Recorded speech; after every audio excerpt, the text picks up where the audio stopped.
Hello, everybody. Thank you for joining me again. I'm Mary Howe. I'm an independent Pizzazz consultant. This is the tutorial, the process tutorial for the Zoom class that was held for the 4-step FunFold card. And we learnt to make this card here. This is the one I actually did in the class. So they're just what like it suggests, a 4-step. So it just steps down here, and then you have opportunity to put a greeting or some sort of decoration there on the sides.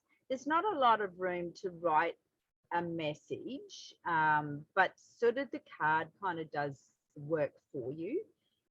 They do stand up. Now mine doesn't stand up because I've got a fan off to the side here, but they do stand up. That's what it looks like from the top. And you could, if you had plain on here, you could write your message on the back, or you could put another matte layer, a white matte layer, and write your message on the back there. But this is what we did. This was a couple of weeks ago. I think this was the last one I did in 2021. So this was just a Christmas tree one. I've popped that up onto foam tape there. And with the Christmas tree, all I've done, if I can get it to focus, is I have just stamped that out in green ink, and then I have just got a paintbrush and got some embossing ink, and I've just used the paintbrush on here, and then I've put white embossing powder, and so it looks like it's got snow on it. I'll just try and get that to focus. Oh, there we go.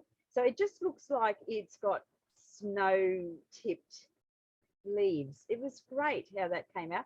And a bit of embossing powder got into my baubles, which I had already previously covered with glossy accents, and it hadn't quite dried. And I was a bit concerned about that until I thought, well, it actually looks like it's got snow, like a snow draft had come through. So I was quite pleased in the end with the effect.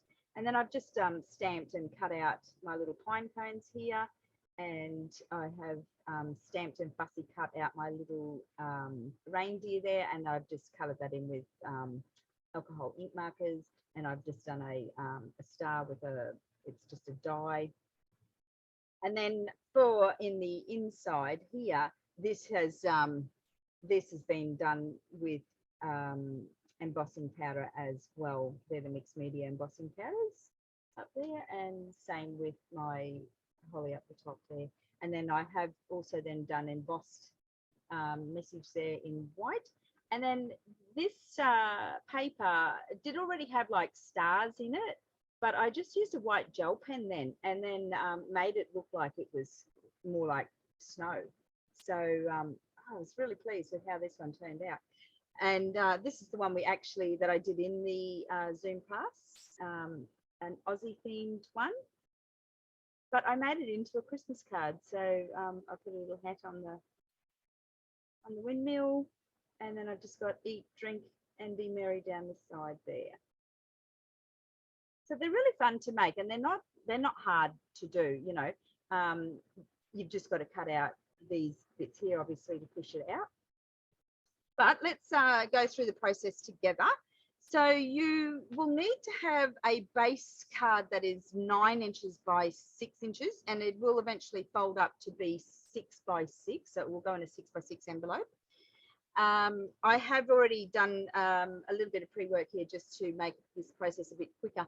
Now, this is optional I have marked these grids in pencil. When I made the first one, I didn't do that, but I found it a lot easier to do the grids in pencil and then rub that out. So essentially along this 9-inch side, you're going to do pencil lines every 1.5 inches. So 1.5 inches, 3, 4.5, 6, and 7.5. And then on the 6-inch side, it's basically the same again. So 1.5 by 3, 1.5, 3, and then 4.5. And so what you end up with is 1.5-inch squares. Now, some of these are going to then be cut So we do need to do some cutting and scoring. So we've got score lines here, and then we have the cut lines that are here that make step. So I did do my first one on my trimmer, and I did this one with a craft knife. I found this one to be a lot easier with the craft knife. So we need to do some scoring and cutting. So essentially, if you can see that, so anywhere where there's a dotted line is a score line. So we have a score line here at the first one down to the first line, a score line from up the top down to the second, and then a score line from the first line down to the last, and then down from the middle down to the bottom, and then from the last down to the bottom. So you essentially are stepping that down. I'll try and get that to focus. There we go. So that you can take a screenshot if you need to of that. And that way then you'll know what you've got to cut. So anything that is a dotted line there is a score line. And then we do a cut line. So we do a cut line from the first line in on from the edge and the first line down across 2 squares. And then we drop down to the next line and move across 1, and then the next 2 squares. And then we drop down again and we do it on the bottom line. So the solid line that you can see there is my cut line. So I'm going to do those. Then it's handy to make yourself a template. So this piece is 5 3/4 by 5 3/4. And you're marking lines out at 1 1/4, 2 3/4, and 4 1/4. And then the same down the side. So 1 1/4, 2 3/4, and 4 1/4. Now what you will end up with is the top left and bottom right are both 1 1/4 by 1 1/2. And you need to make sure that you have 1 1/4 and 1 1/2 in the top left-hand corner. So that always has to be in the top left. And then these ones with the X's, we don't need. We actually cut them out. And so what you end up with is this is the actual template. And this is what we're going to trace around to get our mats. So I've already gone ahead and done that. So you'll see that this mat is this size here. And so I've just traced around it. And then this is the mat. And this is what produces these panels here. And you need 2 of them, and they're both the same. So I've already gone ahead. I made a template.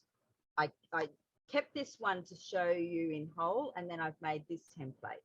So keep this so that you can make these cards again. And like I said, I've already gone ahead and cut these out. So I've gone with a sea theme, and I have my beautiful, beautiful seahorse that I have colored in.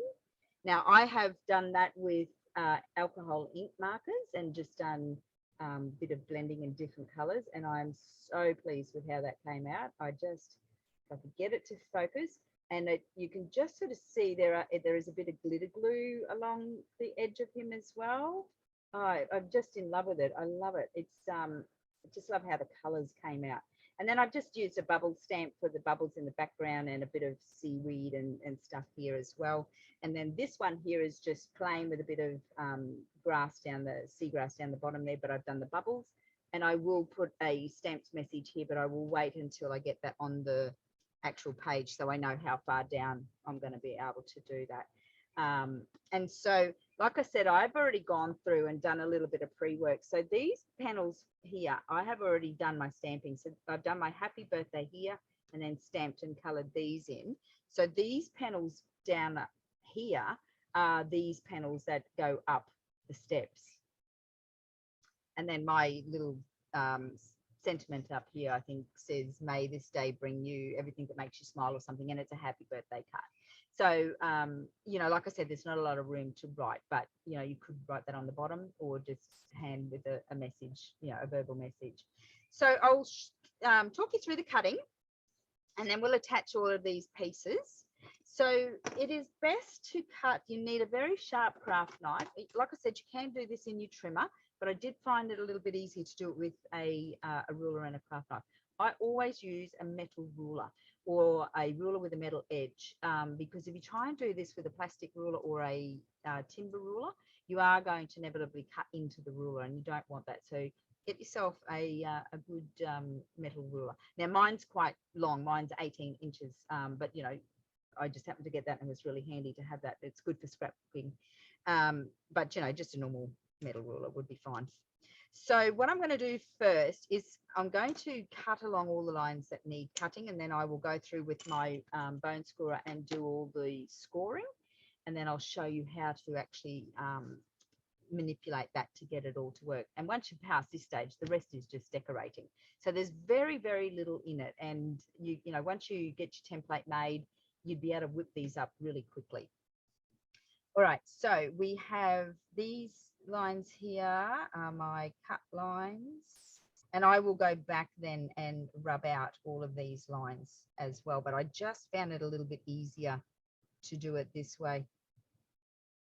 So this is a cut line, and then you drop down to the next line and come across one. Now, this is not my design. I have got my inspiration from another lady on YouTube, Sam Calcott. She's in the UK and she does some beautiful, beautiful cards, and just different folds too. It's just a little bit different to the norm. And then drop down one and come across one. I hope you've been enjoying my Zoom classes. These are classes that are free for everybody to attend. They're no charge. And these classes I started when Australia, all of Australia went into lockdown together back in March last year. And I just thought, you know, as crafters, it's more than just crafting. It's about that connection and that social socializing with other crafters. So I wanted to find a way to be able to keep that connection. And so I started these Zoom classes. So now I have people joining me from all over Australia, and it's been fantastic. We've made some new friends, and you know, we've stuck together through some of the harder times, especially for those like initially I was living in the Northern Territory in Darwin, and then I've relocated down here to Bargara in Queensland. But for those people that joined me from New South Wales and Victoria, you know, you guys did it tough, and I was so glad that I could be part of something that was, you know, nice, and you could continue to craft in a safe way. So it is my intention to keep these Zoom classes going, and they will always be free. So this is not about me being a Kazaz consultant. This is about connection and staying connected to people and doing it in a safe way, because crafting is so good for your mental health. And it's just, you know, it's good to just connect with people. Even though we can't do it physically, this is the next best thing. So thank you for staying with me, and I hope you continue in 2022 with me. If you did want to support my little business, my Kazaz business, on my Facebook page, which is called Crafty Fun with Mary, there is links to my web store, and you're more than welcome to jump on and support me that way. But like I said, this is not about trying to, you know, sell you anything. That's not what this is about. This is about connection. So I really do appreciate everyone's support through these times. Okay, so now I have cut these bits here now, done my cuts. So now I need to do my score lines. So these score lines, they start with 1, and then it goes down and does 2, and then you drop down, it does 2, and then 2, and then 1. So it's sort of like the reverse. So I'm just using, again, my ruler and my score tool. Actually, I might even get this one here, is a little bit easier. And I'm just using the grid lines that I've already marked. And like I said, I will rub these out. So that's the first one. The second one is from the top and down 2 squares. So the first one was just down 1 square. And I'm just scoring into my craft mat here, which is a self-healing mat. So it's got a little bit of give to be able to score that. You could easily do these also in your trimmer. I've just chosen to keep doing it manually. It's just as easy to do it that way as well. And then we drop down, and now we're back to doing from the middle line down to the bottom. So we're still doing 2 squares. And then the last one is just from the bottom line down 1 square. So this is what's going to form the steps. Now is the time to rub out all your pencil lines before we go and put our layers on. Like I said, that this bit of putting the lines in is optional. I just found that was a bit easier. Now, actually, in fact, you could probably just rub out the lines that you will kind of see, which is really not going to be any of these lines like here, because you're going to put this over the top. So you just sort of really only need to come down a little bit on those, and just where it would join in. So along the score lines, you definitely need to do. Along your cut lines, you need to do. But that will just save you a little bit of time.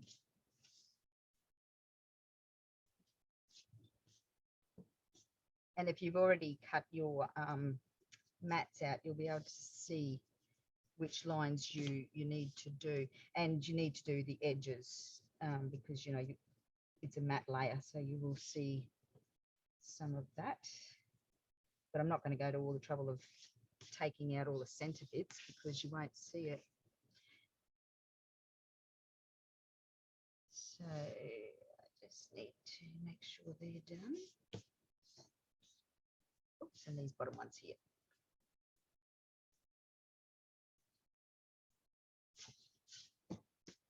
Right, so that should be.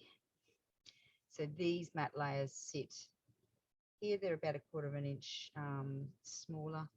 And then my second matte layer will sit here. So like I said, you don't see those. You don't see the rest of those marks. So, you know, those ones that are in the middle, you don't need to worry about. Right, so from here, we've got to be able to form these. These are the score lines that we did. So one's going to be a mountain and one's going to be a valley. And so that's the same on each one, a mountain and a valley, mountain and a valley, mountain and a valley.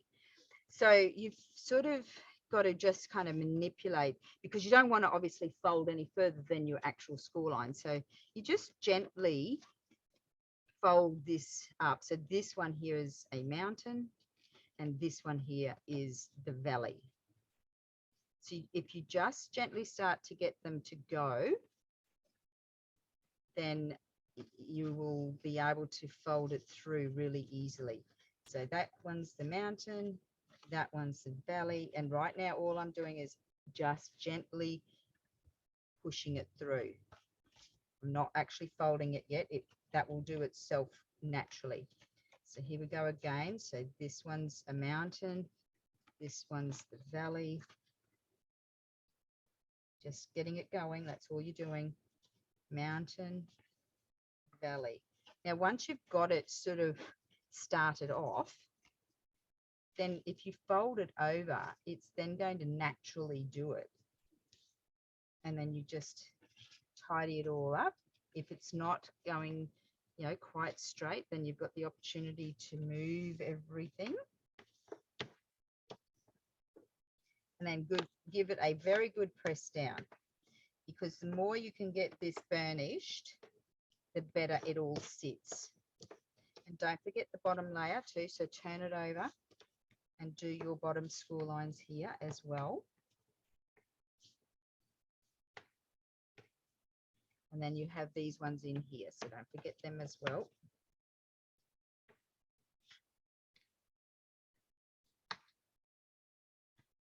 Right, so once you've got that done, your card's going to, that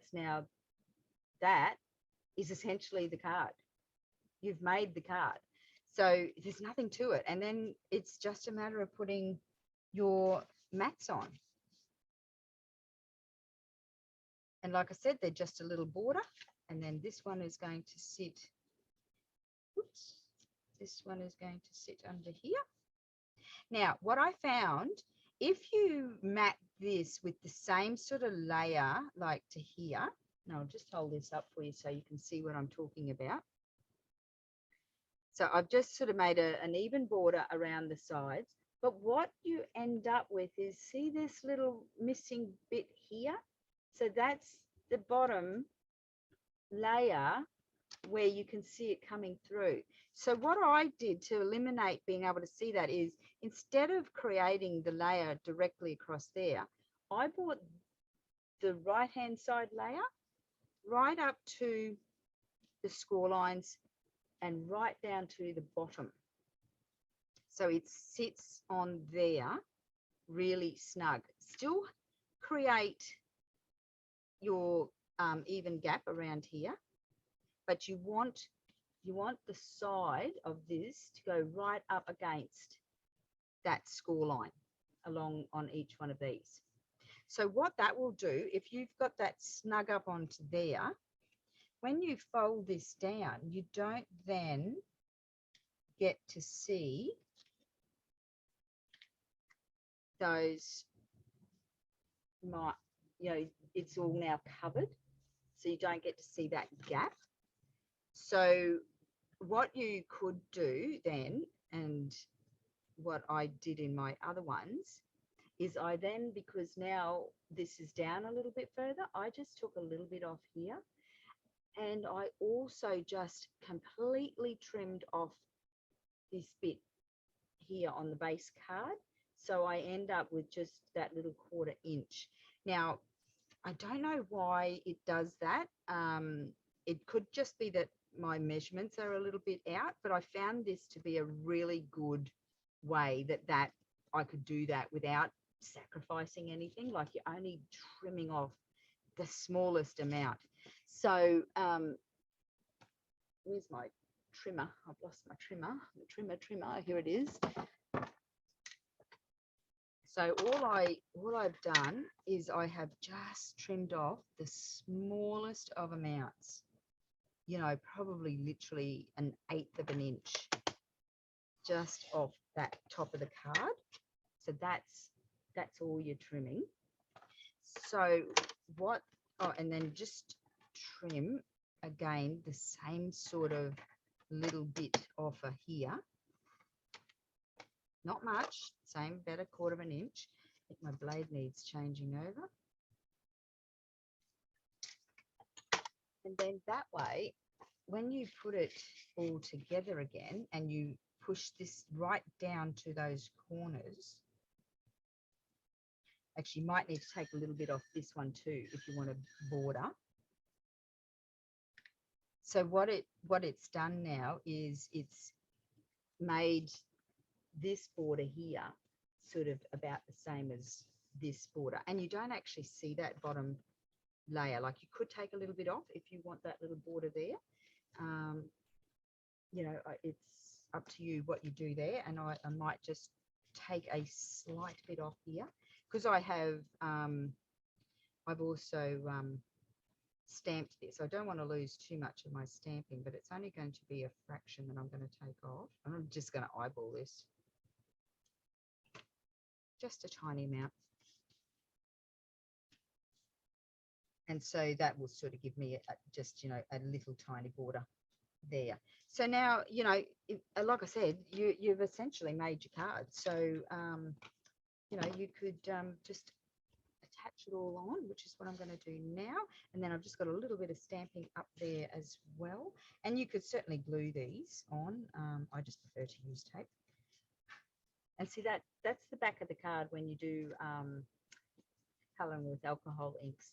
And that's meant to happen. That just means that you're going to get a good blend, that the ink doesn't sit on the top, that it actually blends into the cardstock, which is what you want to have happen if you want to do blending.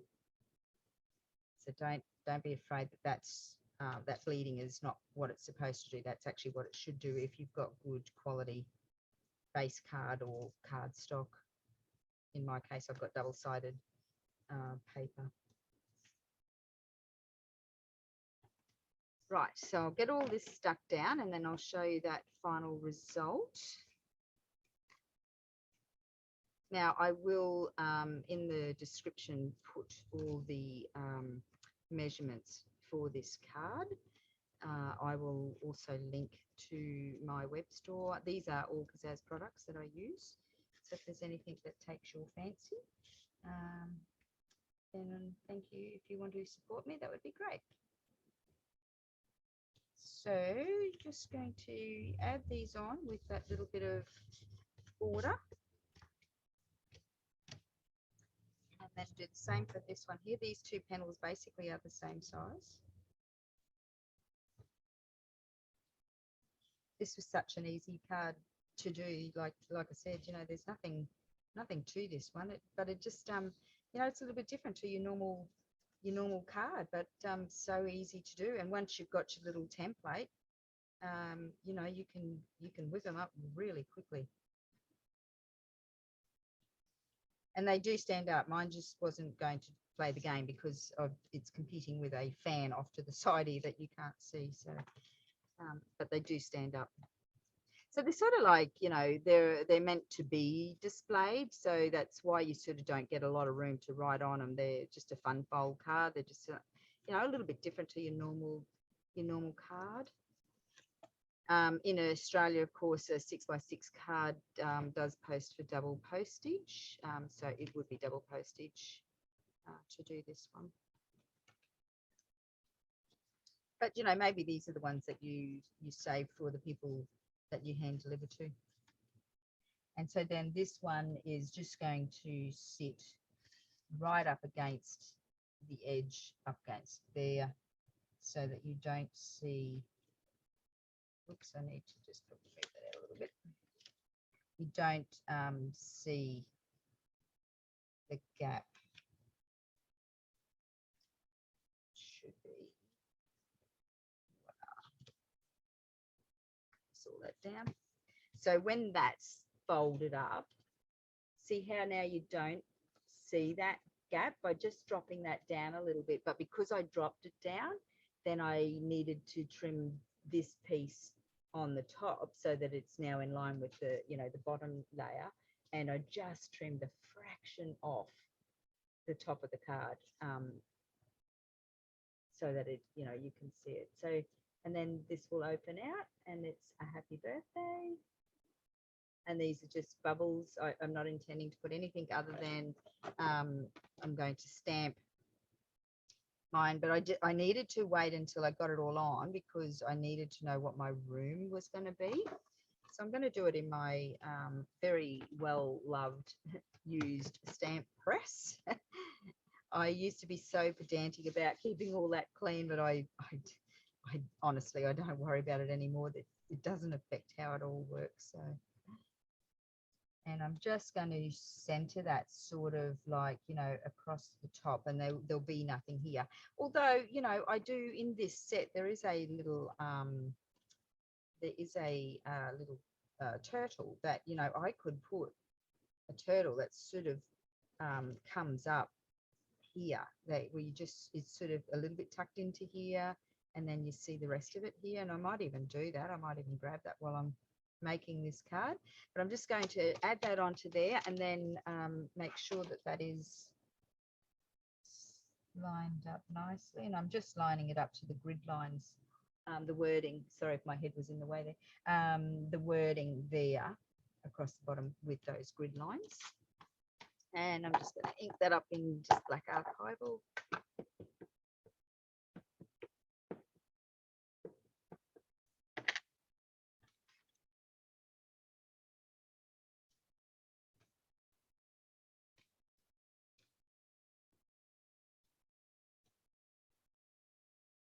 The beauty about these stamp presses, if you're not happy with the first pass over, you can do that again, which I tend to do it because I can, and it just makes your wording just a little bit crisper. But because you keep the card in you know, it stays in place, you don't get any of the shadows or anything like that. And I'm not pressing real hard here. I find, you know, particularly with these stamps, because they're rubber and foamed back, if you press really hard, all you're doing is making that stamp go out, and you're going to have very thick wording. Oh, that's locked, but look at that. Isn't that just gorgeous? And so, you know, my little sentiment there is doing the work for me. So may this day bring you all things to make you smile. And then it's just happy birthday. So I'm going to actually put that little, I've got the little tiny, because I'm not intending to write on there. I do have the small turtle. So I've just got to find my little turtle. Now, while I'm looking for that, I'll just quickly show you my little stamp index. So what I do, because Kazaz brings out an actual stamp index, I just write down, I have all my folders, and they're marked folder 1, and then each page is marked. So I just put them marked on my stamp index, what folder and what page number, and then I just go to that. I don't put them in any particular order. They just land where they land. But I do stamp them all out, so I just can see what I've got, and it tells me that, you know, these stamps are in folder 1, page 1. So I just go to that folder and pick it up. For me, it's a really, really quick way to do a stamp index. And if you are interested in the way I've done mine, I do have a tutorial on my YouTube channel on this stamp index, so check that out, because I find it really, really easy way to keep track of, you know, where all my stamps are. I don't have to worry about what kind of collection they're in. I don't have to worry about, are they, you know, Christmas or birthday or whatever. I flick through and just see, I can see what I've got because I stamped them out. It's a little bit extra time to stamp them out, but for me it works really, really well. So check that video out. If you like it, give it a thumbs up, leave me a comment.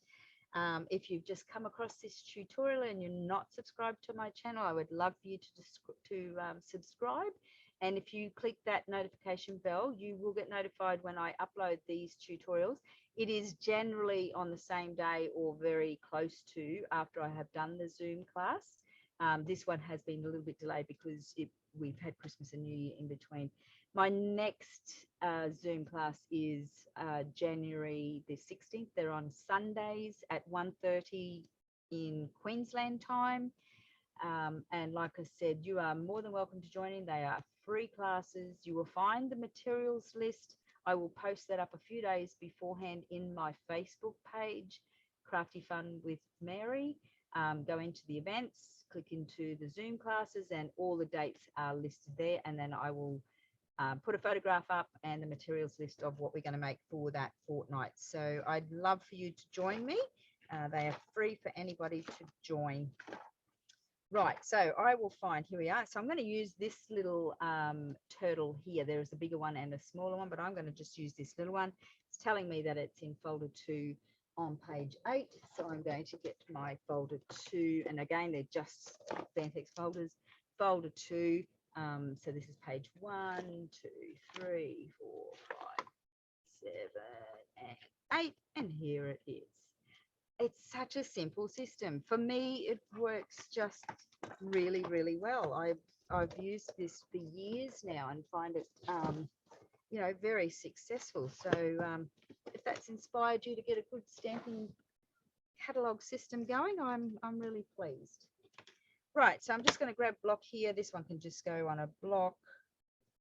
And I just want to make, I can either like just do it up there because it will fit, or I could look at doing it sort of there, and then, so if I was to take that off and that was there, so sort of, it'd be kind of hidden. No, I think I'm going to put it there, and I'll just fill that space there. But I might stamp it in maybe the color that I did these, like in an olive kind of color, because, you know, he could have been in the sea for a while and he's got a little bit green colored. So I'll just dig around and grab a olive colored ink, and I think I'll just do it in that. So I'll just use an archival olive ink. Let's pick him up again.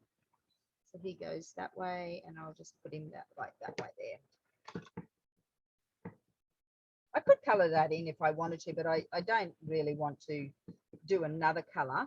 I want, my seahorse to stand out, and I'm just going to put him up here on a little bit of an angle. Oh, that's perfect. Perfect. Really pleased with that. So there you go. The reason why this won't focus so well is, as most people know, I'm living in a camp trailer at the moment. My mum and dad's, my dad has passed now, but my mum's backyard. So I can't really control light here, but I do the best I can. So I can't really get that to focus. That's a shame because he's such a beautiful. Oh, there we go. Isn't that gorgeous? I just love it. So that's the 4-step fun fold card. They are so easy. They're so gorgeous. Look at that. And like I said, this does sit up, but I'm competing with the fan, so it's not going to stand up there. So that's the 4-step fun fold card. I really hope you enjoyed that and that I have inspired you to give that a go. I would love to see what you make if you do want to create one and post it. I do have a Facebook group. Again, it's called Crafty Fun with Mary. Please come and join our little community and share what you make. It's always fun to see what other people have done. So I hope you enjoyed that tutorial. And these are the 3 ones that we did. And you can see, look, they're all different. I've done that in the Christmas, birthday. This was also a Christmas, but it could have been anything. So I hope you enjoyed that tutorial, and I hope to see you in my next Zoom class, which is on Sunday, 16th of January 2022 at 1:30 Queensland time. Until then, stay safe, have an enjoyable weekend, and I'll catch you then. Bye.